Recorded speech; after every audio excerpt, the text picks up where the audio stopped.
আসসালামু আলাইকুম রহমতুল্লাহি ওয়া বারাকাতুহু। প্রিয় দর্শক, গত শুক্রবার থেকে নিয়ে আমাদের দেশে বেশ কয়েকবার ভূমিকম্প হয়েছে। তো এই ভূমিকম্পগুলো কেন হয়েছে বা এই সকল ক্ষেত্রে আমাদের করণীয় কি, এই বিষয় সম্পর্কে যারা বিশেষজ্ঞ তারা বিভিন্ন মতামত দিচ্ছেন, বিভিন্ন কারণ বলছেন এবং এই সকল পরিস্থিতিতে আমরা কি করব সে সম্পর্কে তারা পরামর্শ দিচ্ছেন। তো আমরা তো সেগুলো শুনবো এবং সে অনুযায়ী আমরা পদক্ষেপও গ্রহণ করব। কিন্তু তার পাশাপাশি এই ভূমিকম্প জাতীয় প্রাকৃতিক আযাবগুলো কেন আমাদের উপর আসে এবং এই সকল ক্ষেত্রে একজন মুমিন মুসলমান হিসাবে আমাদের করণীয় কি, সেই বিষয় সম্পর্কেও জানাটা অতীব জরুরি। আমরা আমাদের আজকের ভিডিওর মধ্যে এই দুইটি পয়েন্টে আলোচনা করব ইনশাআল্লাহ। প্রথম পয়েন্ট হচ্ছে যে প্রাকৃতিক দুর্যোগ জাতীয় যে আযাবগুলো বা যে কোনো ধরনের আযাবই যেগুলোর আমরা মুখোমুখি হই, এগুলোর কারণ কি। এই প্রসঙ্গে আল্লাহ পাক সূরা রুমের 40 নম্বর আয়াতের মধ্যে সুস্পষ্টভাবে ইরশাদ করে বলেন, যহরাল ফাসাদু ফিল বাররি ওয়াল বাহরি বিমা কাসাবাত আইদিন নাস। জলে স্থলে যে বিশৃঙ্খলাই সৃষ্টি হয় না কেন, যে আযাবই আসে না কেন, এর কারণ হচ্ছে মানুষের কর্মের ফল হিসাবে এগুলো আসে।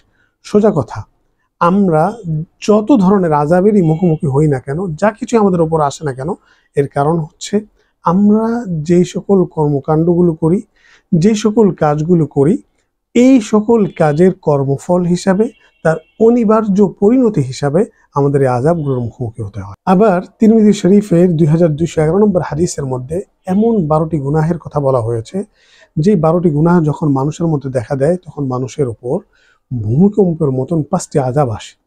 আর এই 12টি গুনাহের মধ্যে হতে প্রথমটি হচ্ছে যখন মানুষ গনিমতের মালকে নিজস্ব সম্পদ হিসেবে গণ্য করতে শুরু করে দেয়। সোজা কথা, যখন মানুষ রাষ্ট্রীয় সম্পদকে আত্মসাৎ করতে শুরু করে দেয়। দ্বিতীয় গুনাহ হচ্ছে যখন মানুষ আমানতের মালের খেয়ানত করতে শুরু করে দেয়। তৃতীয় গুনাহ হচ্ছে যখন মানুষ যাকাতকে নিজের উপর বোঝা হিসাবে গণ্য করতে শুরু করে দেয়, যাকাতকে নিজের জন্য জরিমানা হিসাবে মনে করতে শুরু করে দেয়। আর চতুর্থ গুনাহ হচ্ছে যখন মানুষ দ্বীনি উদ্দেশ্য ছাড়া কেবলমাত্র অন্য উদ্দেশ্যে জ্ঞান আহরণ করতে শুরু করে দেয়। আর পঞ্চম গুনাহ হচ্ছে যখন মানুষ স্ত্রীর অন্ধ আনুগত্য শুরু করে দেয় এবং মার অবাধ্যতা করা শুরু করে দেয়। আর ষষ্ঠ গুনাহ হচ্ছে যখন মানুষ বন্ধুকে আপন করে নেয় আর বাবাকে দূরে ঠেলে দেয়। সপ্তম গুনাহ হচ্ছে যখন মানুষ মসজিদের মধ্যে শোরগোল করতে শুরু করে দেয়। আমরা দেখি বর্তমানে যে মসজিদের মধ্যে বিশেষ করে শুক্রবারে যখন আমাদের খতিব সাহেবরা কোনো বয়ান করতে থাকেন এবং বিশেষ করে যখন খুতবার সময় যখন একেবারে চুপ করে থাকতে হয়, কোনো ধরনের কথা বলা যখন হারাম, সে সময় আমরা উচ্চস্বরে কথা বলতে থাকি, শোরগোল করতে থাকি। এটাও এক ধরনের গুনাহ, যে গুনাহের কারণে আমাদের উপর এই ভূমিকম্প জাতীয় আযাবগুলো আসতে পারে। আর অষ্টম গুনাহ হচ্ছে যখন সমাজের সব থেকে ফাসেক লোক, পাপিষ্ঠ লোক এবং নিকৃষ্ট লোকেরা সমাজের নেতা হয়ে যায়। আর নবম গুনাহ হচ্ছে যখন মানুষ কাউকে তার অনিষ্টতা থেকে বাঁচার জন্য তাকে শ্রদ্ধা করতে বাধ্য হয়। দশম গুনাহ হচ্ছে যখন মানুষের মধ্যে গান বাজনা খুব বৃদ্ধি পায়, গান বাজনার প্রচলন খুব বেড়ে যায়। একাদশতম গুনাহ হচ্ছে যখন মানুষের মধ্যে মদ পান বেড়ে যায়, মদ পানের এই অভ্যাসটা খুব বৃদ্ধি পায়। আর সর্বশেষ বা দ্বাদশতম গুনাহ হচ্ছে যখন মানুষ তার পূর্ববর্তী উম্মত অর্থাৎ সাহাবায়ে কেরাম এবং তাবেঈনদের সমালোচনা করতে শুরু করে দেয়, নির্বিচারে সমালোচনা করতে থাকে। বিশেষ করে যখন মানুষ আজমতে সাহাবা সম্পর্কে উদাসীন হয়ে যায়, নির্লিপ্ত হয়ে যায়, সাহাবায়ে কেরামকে মেয়ারে হক হিসাবে মানুষ যখন গণ্য না করে। এখন যদি আমাদের মধ্যে এই 12 ধরনের গুনাহগুলো দেখা দেয় তাহলে আমাদের পরিণতি কি হবে? এই প্রসঙ্গে আল্লাহ রাসূল সাল্লাল্লাহু আলাইহি ওয়াসাল্লাম এই হাদিসের শেষে সুস্পষ্টভাবে ইরশাদ করে বলছেন, ফালইয়ারতাকিবু ইনদা যালিকা রিহান হামরা।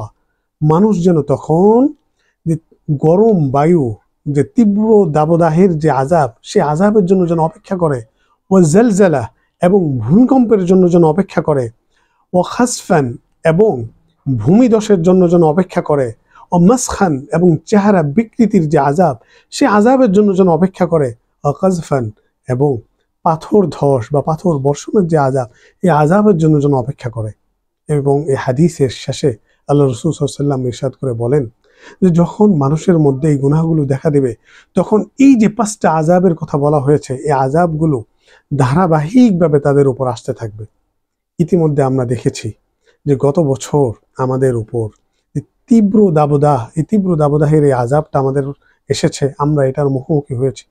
এই বছর আমাদের উপর ভূমিকম্পের যে আযাব, সে আযাব আসা শুরু করে দিয়েছে। আল্লাহ হেফাজত করো, সামনে না জানি আর কি কি আযাব আমাদের উপর আসতে পারে। এখন দ্বিতীয় পয়েন্ট হচ্ছে যে এই পরিস্থিতিতে একজন মুমিন মুসলমান হিসেবে আমাদের করণীয় কি? তো এই ক্ষেত্রে আমাদের 5টি করণীয় রয়েছে। প্রথম করণীয় হচ্ছে যে আমরা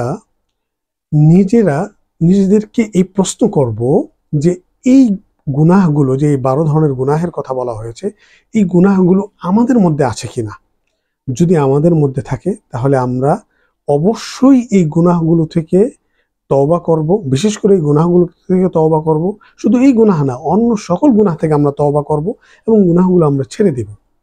দ্বিতীয়ত আমাদের করণীয় হচ্ছে যে আমরা এই যে 12টি গুনাহের কথা, স্পেশালি যে 12টি গুনাহের কথা বলা হয়েছে, এই 12টি গুনাহ সম্পর্কে আমাদের আশপাশের লোকজনদেরকে সচেতন করব, আমাদের বন্ধু বান্ধবদেরকে সচেতন করব, আত্মীয় স্বজনদেরকে সচেতন করব, এবং যেই প্ল্যাটফর্মে আমরা সচেতনতা তৈরি করতে পারি, প্রতিটা জায়গায় আমরা পদক্ষেপ গ্রহণ করব। তৃতীয়ত আমাদের করণীয় হচ্ছে যে দেখুন যে এই প্রাকৃতিক যে আযাবগুলো, ভূমিকম্প জাতীয় যে প্রাকৃতিক আযাবগুলো আসে, এটার জন্য আমাদেরও কিছু কর্মকাণ্ড দায়ী। যেমন আমরা আমাদের প্রকৃতির উপর যে নির্বিচারে নানান ধরনের জুলুম করি, আমরা যে নির্বিচারে যে নগরায়ন করছি, গাছপালা উজাড় করে দিচ্ছি, এই যে প্রকৃতির উপর যে আমরা জুলুম করছি, এই জুলুমের কারণেও কিন্তু আমাদের উপর এই প্রাকৃতিক আযাবগুলো আসে।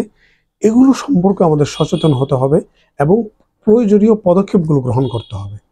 চতুর্থত আমাদের করণীয় হচ্ছে যে আমরা সব সময় মৃত্যুর জন্য প্রস্তুত থাকতে হবে এবং প্রস্তুতি গ্রহণ করতে হবে। একদা আল্লাহ রাসূল সাল্লাল্লাহু আলাইহি ওয়াসাল্লামের নিকট এক সাহাবী এসে জিজ্ঞেস করে বলেন, ইয়া রাসূলুল্লাহ, মানুষের মধ্যে সবথেকে বুদ্ধিমান এবং বিচক্ষণ লোক কে? তখন আল্লাহ রাসূল সাল্লাল্লাহু আলাইহি ওয়াসাল্লাম ইরশাদ করে বলেন যে আকসারুহুম লিল মাউতি যিকরা ওয়া আহসানুহুম ইস্তিআদাদান লিমা বাদা, যে ব্যক্তি মৃত্যুকে অধিক স্মরণ করে এবং মৃত্যু পরবর্তী জীবনের জন্য প্রস্তুতি গ্রহণ করে। আর সর্বশেষ আমাদের করণীয় হচ্ছে যে এই জাতীয় পরিস্থিতির মধ্যে আবু দাউদ শরীফের 1552 নম্বর হাদিসের মধ্যে একটি দোয়ার কথা বলা হয়েছে, ওই দোয়াটি আমরা পাঠ করতে পারি। দোয়াটি হচ্ছে আল্লাহুম্মা ইন্নী আউযু বিকা মিনাল হাদমি ওয়া আউযু বিকা মিনাত তারাদ্দি ওয়া আউযু বিকা মিনাল হারাকি ওয়াল গারাকি ওয়াল হারামি ওয়া আউযু বিকা আন ইয়াতাখাব্বাতানি আশ-শায়তানু ইনদাল মাউতি ওয়া আউযু বিকা আন আমুতা ফি সাবিলিকা মুদবিরা ওয়া আউযু বিকা আন আমুতা লাদিগা। এই হাদিসের মধ্যে বাড়িঘর ভেঙে চাপা পড়ে মৃত্যুবরণ করা সহ মোট 8 ধরনের মৃত্যুবরণ থেকে পানাহ চাওয়া হয়েছে। তো আমরা তো জানি যে বাড়িঘর ভেঙে চাপা পড়ে মৃত্যুবরণ করার মানেই হচ্ছে ভূমিকম্পের মধ্যে মৃত্যুবরণ করা। তো আমরা যদি এই দোয়াটি নিয়মিত পাঠ করি, আল্লাহ পাক ইনশাআল্লাহুল আজিজ এই দোয়ার বরকতেও আমাদেরকে এই ভূমিকম্পের যে আযাব বা ভূমিকম্পের মধ্যে মৃত্যুবরণ করার যে কষ্ট, সেই কষ্ট থেকে আমাদেরকে হেফাজত করবেন ইনশাআল্লাহ। আমরা ডেসক্রিপশন বক্সে এবং কমেন্ট বক্সের মধ্যে এই দোয়াটি শেয়ার করে দেব। দর্শকরা ইচ্ছা করলে সেখান থেকে দোয়াটি শিখে নিতে পারবেন ইনশাআল্লাহ। প্রিয় দর্শক, আজ এইটুকুই। আগামীতে আবার দেখা হবে, কথা হবে। সে পর্যন্ত খোদা হাফেজ। আসসালামু আলাইকুম ওয়া রাহমাতুল্লাহি ওয়া বারাকাতুহু।